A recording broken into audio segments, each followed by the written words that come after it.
The early 20th century saw the outbreak of some of the deadliest conflicts in history, world wars between global powers that left unimaginable suffering in their wake. Despite this, the period from the end of World War II to the present has been called the Long Peace, a somewhat ironic moniker given what it took to achieve that peace. For nuclear scientists and physicists in the early 20th century, years of theorizing and research culminated on July 16, 1945, in the Trinity test, when scientists from the Manhattan Project detonated the world's first nuclear device in New Mexico. That moment has been called the dawn of the atomic age. The unsuspecting civilians that would be contaminated with fallout from the Trinity test, now called downwinders, made clear that this would be an age defined not only by the promise of nuclear technology, but also its devastation, which would be fully demonstrated only a few weeks later. The detonation of atomic bombs over Hiroshima and Nagasaki, Japan in 1945 killed between 110 and 210,000 people. In the aftermath of that destruction, Albert Einstein, J. Robert Oppenheimer, and Manhattan Project scientists and engineers created the Bulletin of the Atomic Scientists, an organization meant to warn and educate the public about the potential harm of their creation. The public's imagination during the post-war period would be filled with visions of nuclear-powered transportation and endless supplies of energy. A giant of limitless power at man's command. But the inventors of the technology behind the atomic bomb were more concerned about the prospect of an arms race and worldwide nuclear war. There is no denying that since that moment, the shadow of the atom bomb has been across all our lives. Over its more than 75-year history, the Bulletin has monitored existential threats to humanity and communicated insights to the public through its magazine, its website, its events, and the Doomsday Clock, which visualizes humanity's metaphorical proximity to global catastrophe. Martil Langsdorff, an artist married to a Manhattan Project engineer, created the Doomsday Clock in 1947 as the first cover image for the Bulletin's magazine. It was initially set at 7 minutes to midnight. The clock first moved in 1949, when Bulletin editor Eugene Rabinowitch decided to move the minute hand forward to 3 minutes to midnight, in response to the Soviet Union testing its first nuclear weapon, years ahead of when many in the US government thought possible. In all, the clock has moved 25 times, first as dictated by Rabinowitch, and later as set by the Bulletin's Science and Security Board. The clock has moved closer and further away in response to a variety of technological and diplomatic events. At the end of the Cold War and the signing of the Nuclear START Treaty, the Doomsday Clock moved the furthest from midnight it's ever been, 17 minutes to midnight, highlighting humanity's potential to prioritize peace and move back the clock. Today, the Doomsday Clock represents the judgment of leading science and security experts about the threat to human existence with a focus on man-made threats, nuclear risk, climate change, and new disruptive technologies like artificial intelligence and new biotechnology. The clock is watched closely by scientists and policymakers, but it has also been a prominent feature in pop culture since its emergence. It has been a thematic device in feature films like Dr. Strangelove, the Jurassic World series, and Justice League. It's been described in popular songs by artists like The Who, Smashing Pumpkins, and Bright Eyes. It's been a motif of video games like Rise of Nations, books like The Imposter, the fantasy novel Wielding a Red Sword, and comic books like Watchmen. Throughout its history, the Doomsday Clock has helped focus global attention on the gravest threats to the planet. More than 75 years since it was first introduced, the clock remains an enduring symbol of the promise and peril of humanity's technological prowess.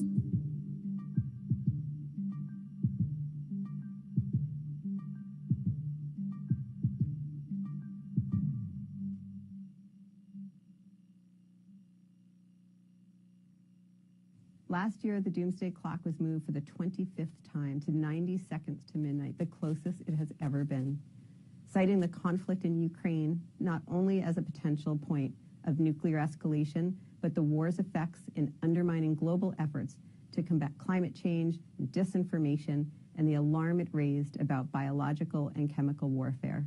The Bulletin urged action from the world's leaders on the multitude of threats facing the planet. As UN Secretary General Antonio Guterres said last year, the Doomsday Clock is a global alarm clock.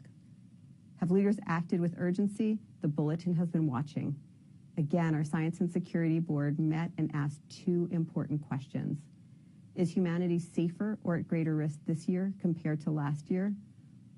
And is humanity safer or at greater risk this year compared to the more than 75 years we have been asking the question? In 2023, trends continue to point ominously towards global catastrophe.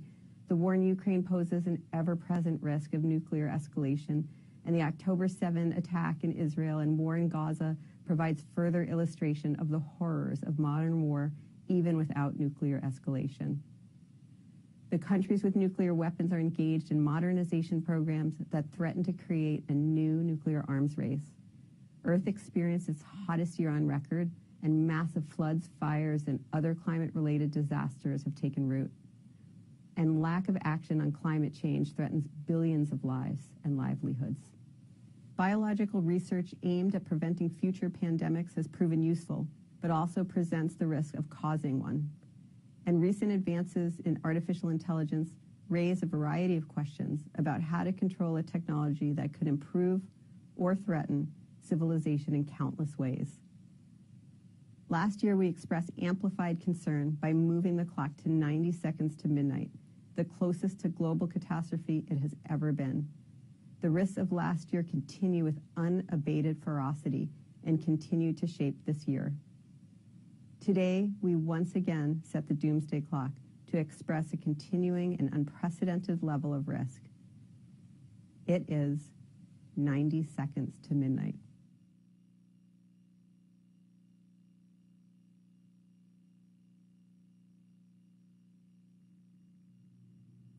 Hello, I'm Rachel Bronson, President and CEO of the Bulletin of the Atomic Scientists. Today I'm joined by members of the Bulletin Science and Security Board, those who help set the doomsday clock. Our goal is to provide some insight into why we have set the clock at 90 seconds to midnight. And if you'd like to know more, we've released a statement today that goes into greater depth and can be found at our website at thebulletin.org. After our brief discussion, we will be turning to renowned science educator Bill Nye and UChicago professor Daniel Holtz, the chair of the Bulletin Science and Security Board. But before we do that, I'm joined today by Asha George, executive director of the Bipartisan Commission on Biodefense, Princeton professor Alex Glaser, and Stanford senior researcher Herb Lin. Joining us from India is Professor Ambush Sagar, who helps lead the Indian Institute for Technology in Delhi. So let's dive in. Alex, there are two key messages in our statement, and they are, one, that 90 seconds to midnight is profoundly unstable and must not engender complacency, and two, the advancement of technology is quickening and outpacing our ability to govern them. But let's pull back the curtain for our audience today and talk through why we've said it. So Alex, can you summarize the highlights, or I guess the lowlights, of the current nuclear landscape? Thank you, Rachel. When we set the clock last year, there were major concerns that nuclear weapons could be used in Ukraine. And today's clock setting was still overshadowed by the war in Ukraine, but also the war in Gaza, which has caused enormous human suffering and could lead to a broader conflict in the region involving several nuclear weapon states and regional powers. So it's really against this backdrop that we're facing a crisis in nuclear arms control, and I could go into great detail, but let me highlight perhaps just two aspects. First is that traditional nuclear arms control really has come to an end for now. Russia withdrew or suspended the New START Treaty, withdrew its ratification from the Comprehensive Nuclear Test Ban Treaty, which the United States, of course, never ratified to begin with. But perhaps more importantly, that's the second point, many weapon states are currently pursuing extensive modernization and expansion programs that will really, for the first time since the end of the Cold War, essentially providing the infrastructure that could last until 2100. China is increasing its nuclear arsenal, now standing at 500 nuclear weapons. And for the first time, at least in my adult life, there's now talk in Washington that the US nuclear arsenal will have to increase also in order to match the arsenals of Russia and China combined. So in many ways, we're setting ourselves up for a three-way arms race, which is unprecedented and quite concerning. So the picture is quite bleak on the nuclear side this year. Yeah, there's a lot that we'll come back to. Ambuj, I'd like to go to you now. Maybe you can set the scene for us on climate, which has had a tough year as well. Sure, happy to do so. On climate, the story has really been a mixed story. There's been a fair amount of bad news for sure, but there's also some good news. I think as already mentioned, 2023 was the hottest year on record, and a range of extreme events across the world made more likely by climate change. Global greenhouse gas emissions continue to rise. Global and North Atlantic sea surface temperatures broke records. Antarctic ice was at lowest levels, and I could go on, but I think one gets the picture. I do want to note that not everyone is obviously affected equally by this, and maybe we'll talk about this a little bit later. Also, unfortunately, the policies and pledges in place to address climate change do not allow us, at least as of now, to meet the Paris Climate Agreement goals. Having said that, there is some good news. We are moving in the right direction, even if not as fast as one would like. Renewables are dominating new energy deployment. Last year, there was $1.7 trillion invested in clean energy. At the Climate COP in Dubai a few months ago, 2 months ago, 120 countries representing a significant fraction of the world's GDP, half of the world's GDP, agreed to triple the renewable energy deployment by 2030 and double energy efficiency. All good news, moving in the right direction. The International Energy Agency believes that fossil fuels will peak by 2030. So on balance, as I said earlier, we're moving in the right direction, but not as fast or as deeply as one would like. Right. Thank you. Thank you. And Herb, this past year, artificial intelligence was really kind of on the table in new disruptive technologies. We spent some time really talking through it in our deliberations. Do you want to kind of set the landscape for how we should be thinking about new disruptive technologies, maybe with a frame around AI? Sure. We debated whether AI was going to be an existential threat to humanity. It turns out there is debate about that, large amount of debate in the community, even among experts. Regardless of whether you believe that it is or is not going to be an existential threat, it's clear that it's a disruptive technology, and it's going to, it has disrupted many segments of society already. AI has lots of potential for magnifying corruption in the information environment and making the disinformation problem worse. And that's really bad because the threat multiplier effect means that we're not going to be able to solve other hard problems like nuclear war and climate change. And so that's really tough. That makes solving those problems much harder. And we talked about the question about AI and is it going to pose an existential threat. I have to note that any physical threat to existence from AI has to come because somebody chose to hook AI up to the physical world, some physical system. And it's true, like that if you make a bad human choice, like connecting ChatGPT to the nuclear launch system or something like that, yes, that's an existential threat, but that's a nuclear threat. That's not an AI threat. And Asha, I wanted you to follow her because I know we talk in the biosecurity, even biosafety, but the biosecurity space, there's a lot of thinking about its connection with AI in addition to how it affects the current landscape as well. So do you want to help broaden that out? Sure. Well, one thing I want to say is because of what happened last year and the discussions that started to occur, there's this sense that AI just suddenly popped up. But it didn't. We've had a pretty long tail on this one, and we've seen it improve and improve and improve, which it's supposed to do. It's AI. It's supposed to. But last year we heard more discussion about AI and its application in terms of genetic engineering, but also in terms of developing biological weapons, posing questions that would allow a person without a whole lot of technical expertise to obtain biological agents, put together a biological weapon, and so forth. And there are also the applications to facilities.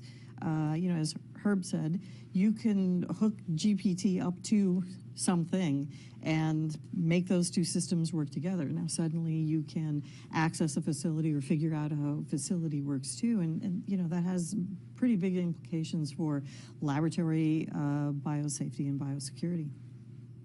So one of the things at the Bulletin that we spend a lot of time thinking about is not only the advancement of the technology, but how it's governed, right? Mm-hmm. That technologies have huge potentials, but also huge risk. And if we can manage those risks, we can benefit from its potentials.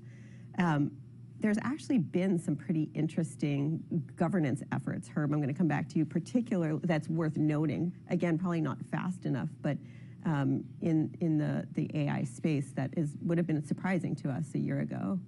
Well, it's true. Many nations have recognized some need to govern AI in some sense, in the broad sense of the term, and this, of course, that's what you're talking about. Mm-hmm. that some nations, many nations, do recognize that need. But there's also the other side of that is that all of these nations hope that AI is going to give them military and strategic and economic advantages over their rivals, and so any agreement to among nations to curtail or govern or restrict the application of AI in any way is going to curtail some of those advantages. And so transforming this recognition that there is a need for governance into something real, something actionable, is going to be really tough. Yeah, and you're seeing that, Ash, in the bio space too, kind of attention to it, but not nearly fast enough. Not nearly fast enough, but also there is this tension between advancement and using this tool to help with the safety and help with the research efforts that have to go on, and maybe get ahead of some of these things. Mm-hmm. There's that on the one side, and then on the other side, there's all this horrible, terrible stuff. So governance can't just handle the one negative piece. It has to take into account the other side. And there's this whole thing about economic and other competitiveness with the world's bioeconomy right now. You cannot just up and tell a country or countries, hey, you can't use this. They have to think about the economic implications for themselves. To say that we're going to cut off a tool like this entirely isn't realistic, and so it poses another challenge to governance. How do you govern when you have a situation like this? Ambush, I'm going to pull you in here because I think in terms of governance, you were mentioning COP and the instruments we have around climate, but also I know this point on who it affects and how is something you think about quite often on the equity side of it. So I wonder if this might be a good point for you to jump in. Sure. The climate problem is an interesting one because it really is a global problem. It affects everyone, and everyone actually has some effect on climate change through their emissions. So it's one of these issues that really does require global governance. For example, the COP, as I mentioned earlier, which is the Conference of the Parties to the Framework Convention on Climate Change, to which all governments are signatories, is really a kind of an annual stock taking, but also effort to try to move the needle forward jointly. Having said that, the point that you made is very important, right? That every country really thinks about climate change differently and experiences climate change differently. Asha just mentioned issues about competitiveness, right? In the climate area, there's a kind of a tension between competitiveness desires by countries to be leaders in these new green technologies that actually, in a sense, is at odds with cooperation in some way. So we have this tension there, and then, of course, because the magnitude and the nature of the climate threat varies drastically across countries. It depends on local manifestations of the climate change. It depends on local social and economic circumstances and capacity. And therefore, we have this situation where different countries are experiencing the problems differently, and different countries have different kinds of capabilities to engage with the problem. And this is playing out in this global arena where we have to work together, but there are also these different national interests. So it is a challenge, but we are moving forward, again, slowly and not as quickly as we would like, but still moving forward. Yeah, I think there's some real similarities when we think of how everybody's affected different. It certainly comes up in the biospace. But Alex, when it comes to global governance, in your opening remarks, it's kind of a despairing time in kind of the nuclear conversations. What are you seeing on the global governance landscape? Because it is so extraordinarily important that we do have some engagement between the nuclear powers in particular. Well, I would remind us that the 2010s were actually the first decade since the end of World War II that hasn't seen a new nuclear weapon state, which was quite remarkable, given where we are today. And a lot of credit goes to the Nuclear Non-Proliferation Treaty and the nuclear taboo that has evolved with it. But the treaty, the Nuclear Non-Proliferation Treaty, is in a crisis, in a deep crisis. We haven't seen a lot of progress with regard to nuclear disarmament, and we mentioned already efforts to re-modernize and expand arsenals. So the one highlight that I would mention here is really the Treaty on the Prohibition of Nuclear Weapons, the TPNW, which outright bans the possession and the use of nuclear weapons. It actually even bans the threat of use of nuclear weapons. It currently has 70 states parties. Of course, it's not supported by the nuclear weapon states and their allies. Of course, actually they oppose it very much so. But speaking only for myself here, in my view, the treaty does offer a new perspective on important nuclear issues for many countries and their citizens. And I think, looking forward, it may not be likely, but I think it's still quite possible that the treaty will gain new momentum in the next couple of years, especially perhaps in Europe, when the war in Ukraine has been resolved and a sustainable peace agreement has been found, and the countries reevaluate their positions and policies toward nuclear weapons, perhaps especially in Europe.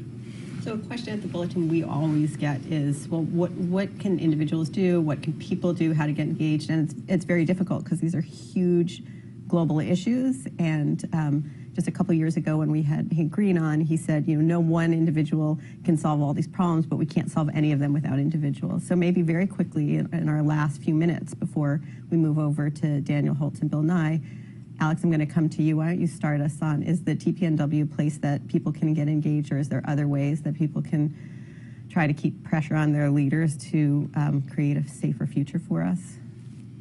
Well, you mentioned the TPNW. Let me just, perhaps if I had one point, I would say 2024 is an election year in many countries around the planet.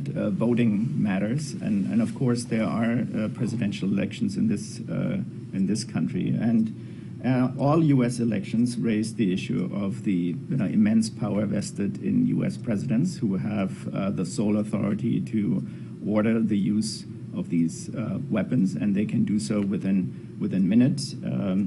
This has always been, in our view, a very dangerous arrangement.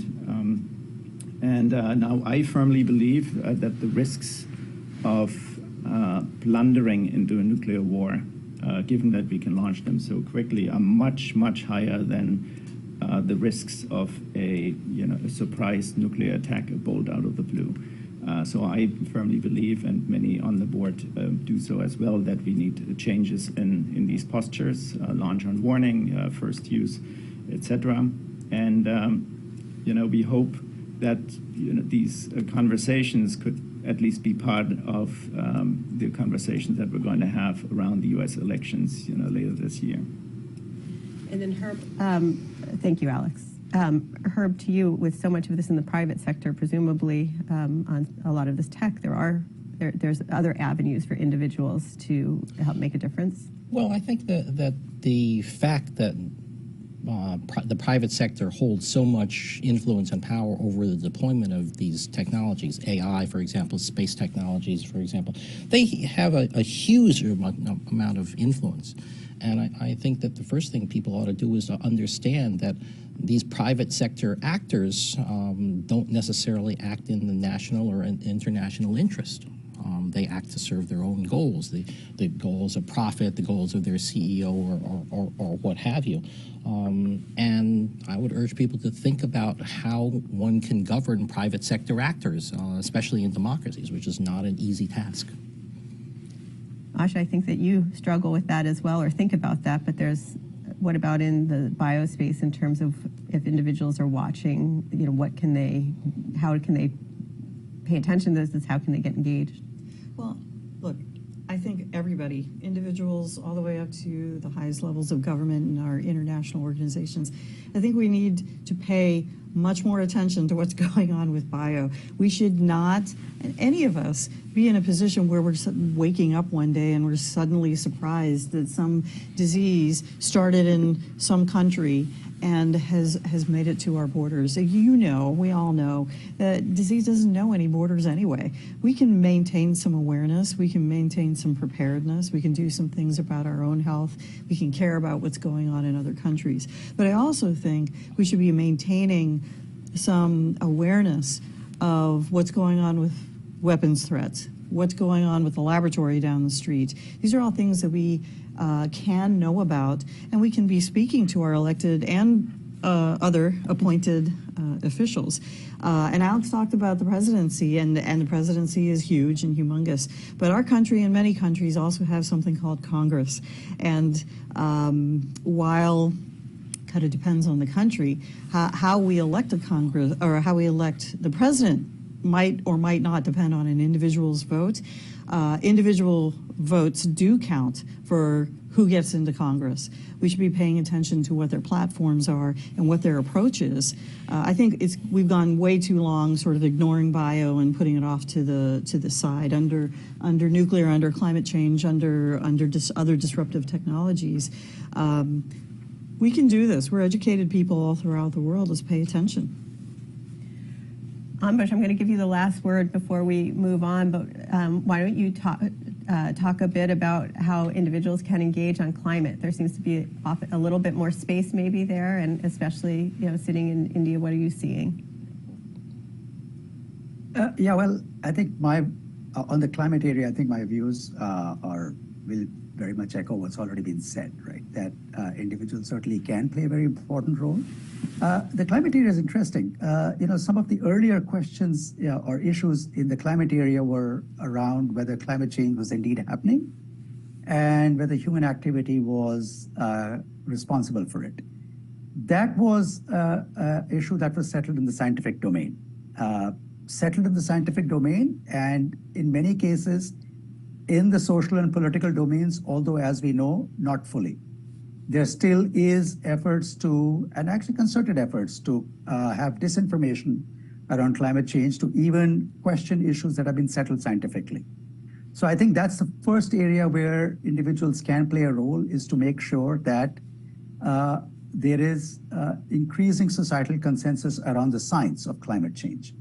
The second part is, now that we know climate change is real and humans are responsible, why aren't we doing enough about that? And that really has to be an issue that has to be taken on board first and foremost by governments, because the nature of the problem is such that governments really have to lead from the front. And I think, again, as was already mentioned earlier, that this is where individuals can really play a role in pushing for greater policies and political action in this space. I want to mention two particular points here. One is that a lot of the focus in the climate area, in terms of action on climate change, focuses on mitigation, which is reducing greenhouse gas emissions that are driving climate change. At the same time, we also need to make sure that there's equal attention being paid in political and policy circles around adaptation, which is making sure that the people who are getting affected most by climate change are basically we're able to manage and reduce the impacts of those of climate change on those people. Secondly, I think the point I want to make is that while it's true that this is, as I mentioned earlier, it's a global problem and everybody's should be engaged in the problem, it's not a problem that has been caused by everybody equally. Countries and people who are richer have contributed more to the emissions historically, and therefore because this is a problem of accumulated greenhouse gases, it's a cumulative responsibility. But also, and perhaps more importantly, not everybody has equal capacity and resources to engage with the problem. So while it is truly a problem where everybody has to engage, individuals and countries, we also have to understand that the leadership for engaging with the problem cannot be equal. Those with the greatest privilege, the greatest resources, the greatest financial and technical resources really have to take the lead in that. And I think individuals across the world have to make sure that their political leaders really understand this reality, and therefore push for climate action, but push it in a way that's fair and equitable and just. Thank you so much. I'm going to turn it now over to my colleague Daniel Holtz and Bill Nye. Before I do, though, I really want to thank our members of our Science and Security Board today, Ambrish Sagar in India, Alex Glasser from Princeton, Asha George here in the U.S., in Washington, D.C., where we're seated right now, Herb Lynn from Stanford. Thank you so much. And Daniel, over to you right now.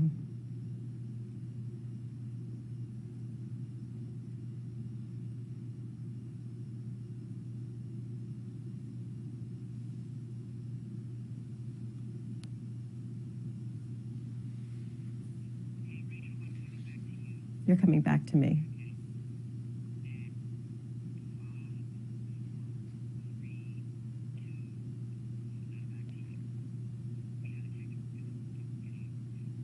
Okay, so apparently we're going to hold until we get to Daniel and Bill. So while we do that, why don't we turn back here? And I think that if we don't fix that shortly, we're going to say goodbye to our audience. So thank you for that, but let's see if we can get it fixed beforehand. Alex, I think I'm going to come back to you one more time. I know we went pretty quickly through some of the changing nuclear realities, and I just want to give you a little bit more time to maybe talk through a little bit on the landscape. We've been hearing about North Korea and things that are happening there. We still continue to watch developments in Iran. Is there anything that maybe we can add in? And then if we're not able to fix the technical difficulties, I think then we'll probably close out with that. Well, you're right. A lot of the attention currently, and rightfully so, is on the war in Ukraine and in Gaza, as I mentioned, but these other crises have not gone away, that in a normal year we would be talking about at one of these events. North Korea is essentially proceeding with its nuclear program. The Bulletin just ran an article earlier this week, including by Sikh hacker, arguing that North Korea might actually be preparing for a war, which is something that no one really talks about very much. So that is still very much on the table. We've seen reports that North Korea is collaborating with Russia in the war in Ukraine. So everything is connected on that end. Meanwhile, in Iran, very similar story in many ways. The JCPOA, of course, the agreement that was in place and that is no longer working. That is now a sort of thing of the past. Iran is enriching uranium at an unprecedented level, to very high enrichment levels, and it's our understanding that from a technical perspective, if Iran made a decision to pursue a nuclear weapon, it may be just months away from doing so. And again, there's the connection with the war in the Middle East, where Iran at some point may be involved. So these are crises that are looming. and that we haven't talked about very much, but it doesn't mean that they don't exist, not at all. Right, and just because it's a natural segue, Asha, you've been watching these wars and crises, and it gives you a lot of concern in your colleagues about how to think about different biological crises. I know you've thought and talked about that. Could you just share that a bit? Well, I think there are two things. One is many of the same comments that Alex just made could be made about the biological side. The State Department talks about two countries, Russia and North Korea, having active offensive biological weapons programs. It talks about China and Iran also engaging in some activities that could or may not be biological weapons oriented. And we have to assume that there aren't just four countries that are looking at this. So we have that. We have this specter of the use of biological weapons on battlefields in crises. But then you also have the other side of it, where war and public health are inextricably linked. So if you have wars and countries in crisis, their health goes down, the public health goes down, they become more vulnerable, and then we have more diseases, circulating in their own countries and elsewhere. And you can layer on all this other stuff too. Ambuj has talked about the impact of climate change on disease. Is particularly worrisome. I mean, yes, it's all global, but in arenas where there's already war going on and crises already going on, it's just a huge complicating factor. Melting of the Arctic and some of the encroachment that we're talking about that contributes to climate change also contributes to diseases coming to the fore that we haven't seen in many, many years. Centuries, and I would imagine in some cases. So we have a really complicated situation that we, in terms of the Biological and Toxin Weapons Convention and some of these other conventions and treaties, just don't really address particularly well, because I think the world tried to leave it behind in 1976. But it's a new day, and there are new weapons. I think the greatest difficulty, though, is going to be, at least with a nuclear weapon, you can see it. Same thing with chemical. With biological, I don't know that it's going to be quite that obvious. Nobody should be, from a military standpoint, coming forward with a biological weapon that just destroys everybody all at once. You'd actually want to do something lower level. So there's a question. And our ability to attribute things, as we've seen with other diseases, is not great, not here in the United States or throughout the world. That's my perspective, our perspective on biological weapons, and it's something we have to continue to track as we go forward from here. And just because you mentioned attribution, Herb, I know you're one of the loudest voices in our room as we're talking through this about mis and disinformation and our ability, as attribution and some of these issues become so much more important, the inability to know where to turn, who to look for authoritative information. That's something you've been thinking a lot about, and what that actually means for our ability to solve problems. You want to talk a little bit about in the kind of advancement of those technologies? Well, so artificial intelligence gives you, for example, the idea that you can create deep fakes of images and videos and audio and even text that sounds authentic but isn't. And these deep fakes can be deployed to influence opinion and polarize opinion further and so on. Today, it is possible to, first of all, there are no technological solutions to that. For every deep fake that comes along, yes, you could probably develop a way of, especially with audio and video, you could probably develop a way of detecting that it was fake, but a technological way, but there'll be this interval where you won't have that way of doing it, and so at that point, the fakers are going to win. Okay, and then there's going to be another round of that. But the worst problem is often nobody cares about whether or not it's fake at all, and they just take the information because this is friendly to me, it supports my position, and I'll just believe it, and I let it influence my emotions and so on. So what you have to do is you have to learn to care where it's coming from. You have to care whether or not this is really true. And by doing some research and so on, you can find out whether it's checking other sources and so on. But of course, the problem with that is that you have to check sources that you might not otherwise trust. You might have to check, a mainstream media source for that rather than some fringe source. So you have to want to do that, and that's really the biggest problem. If people want to be able to defend themselves against this stuff, first they have to care. If you want to do it, then there are many ways of helping yourself out. But the first, most important thing is that you have to care. Well, on that, we're going to take a short break, and we'll be back momentarily with Daniel Holtz and Bill Nye. Thank you to our guests today, and hold on shortly, and we'll be back to you in a moment. Thank you.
Thank you, Rachel, and I'm delighted to be joined by science educator Bill Nye to discuss actions we can take to turn back the hands of the Doomsday Clock.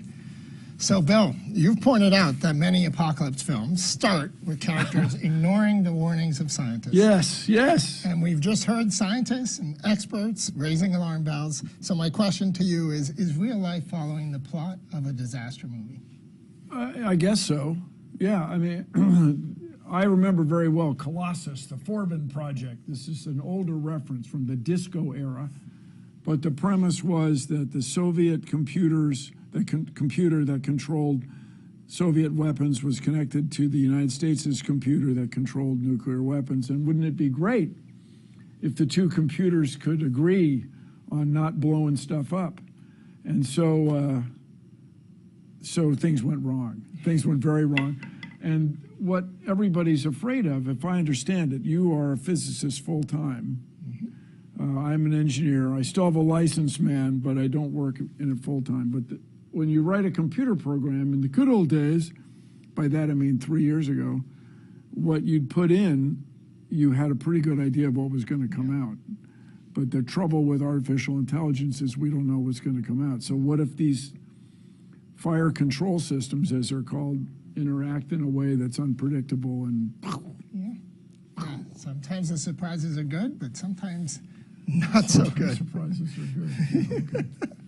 Okay. So I know you share our concern about climate change, and as you travel the world giving talks and speaking with people, what is your sense of the level of awareness and kind of engagement with climate change? Is the tide finally turning? Well, the tide is turning-ish. Everybody, don't take my word for it. A few years ago, the mainstream media, as it's referred to, New York Times, Washington Post, Baltimore Sun, whatever it might be, would have an article about climate change once a month or something. Now there's an article almost every day with reference to climate change. Even in the Wall Street Journal, which is sort of two newspapers in one, the regular reporting has climate change every day, and the editorial page doesn't. And everybody running for president on the other side, on the conservative side right now, none of them are willing to mention climate change. And the one guy who did has dropped, they've all dropped out. So that's bad for the future. And people say to me, Bill Nye, science guy, what can I do about climate change? Vote. Vote. It all adds up. Vote. We can do this, people. We can do this. And this is my next question. 2024, as what's been mentioned, is this unusual election year. Billions of people around the world voting. So how much does our future depend on the outcomes of these votes? Well, it's the most important thing in the world. Is that a big deal?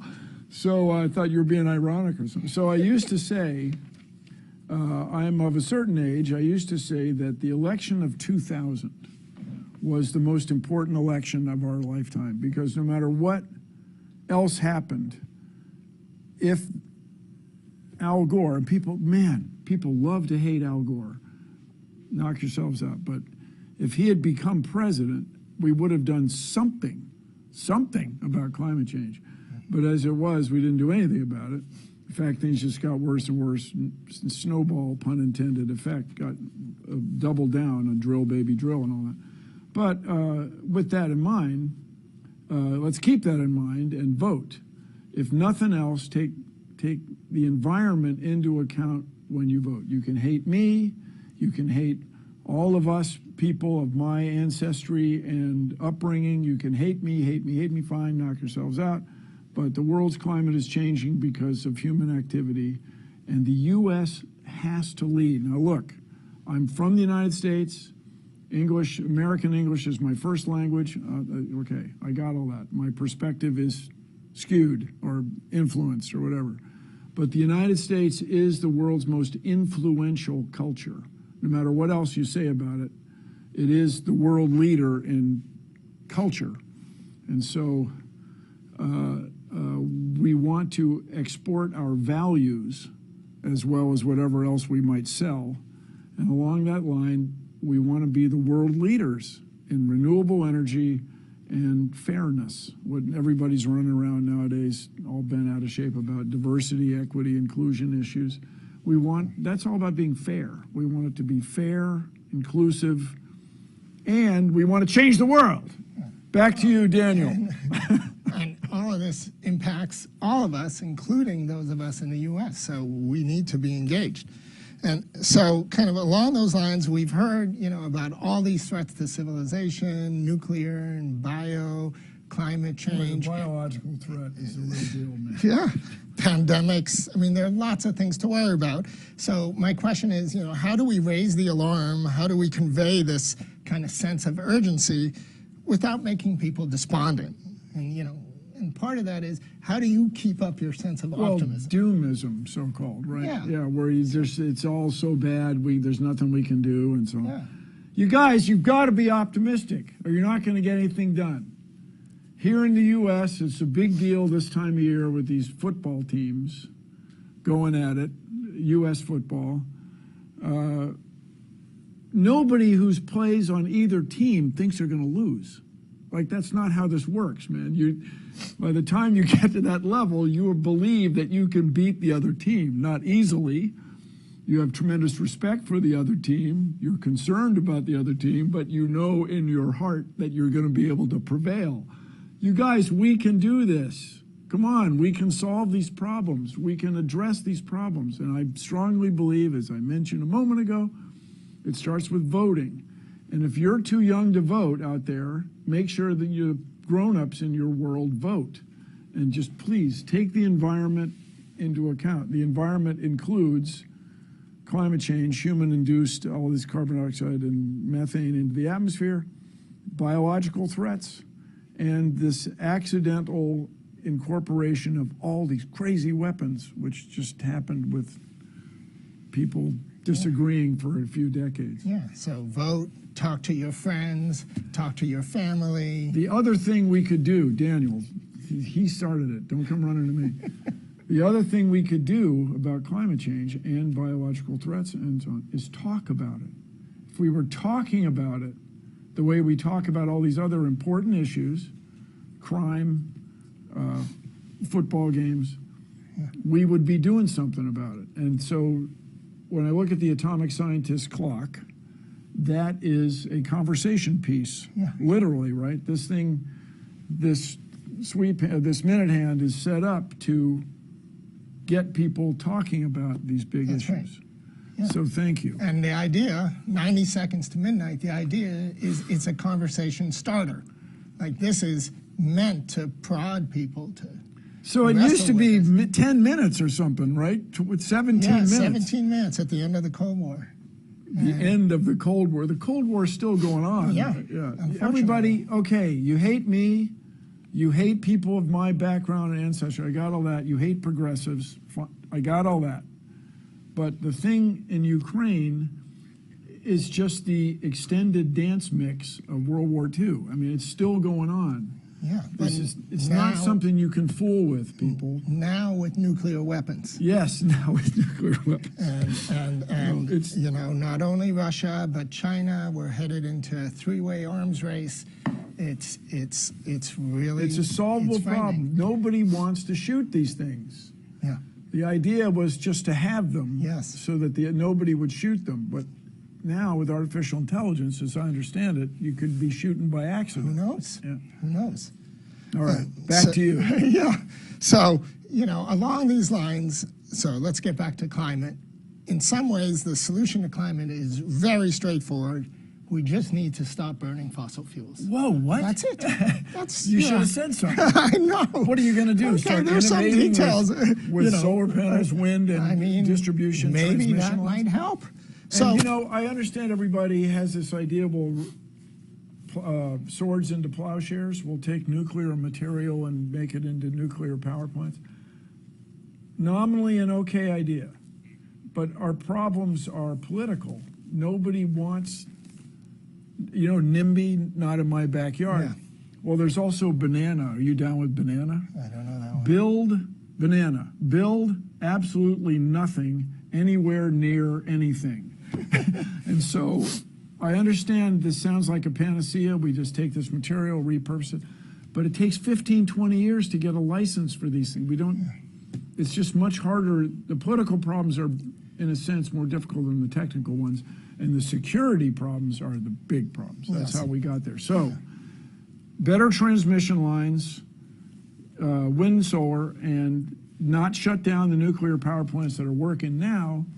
But, and then if you're asking me, you are a physicist full time. We're not going to talk about that one astronomical phenomenon. No black holes. But is it reasonable to you that we will have nuclear fusion in the next few decades? Yeah, so I mean, it would be great. Nuclear fusion is harnessing the power of the sun. Wouldn't that be amazing?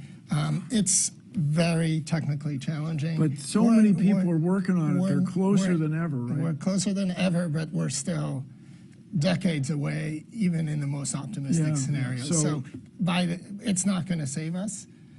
So we need to do everything else we can. So you guys, there isn't a panacea. There isn't what everybody talks about, a silver bullet.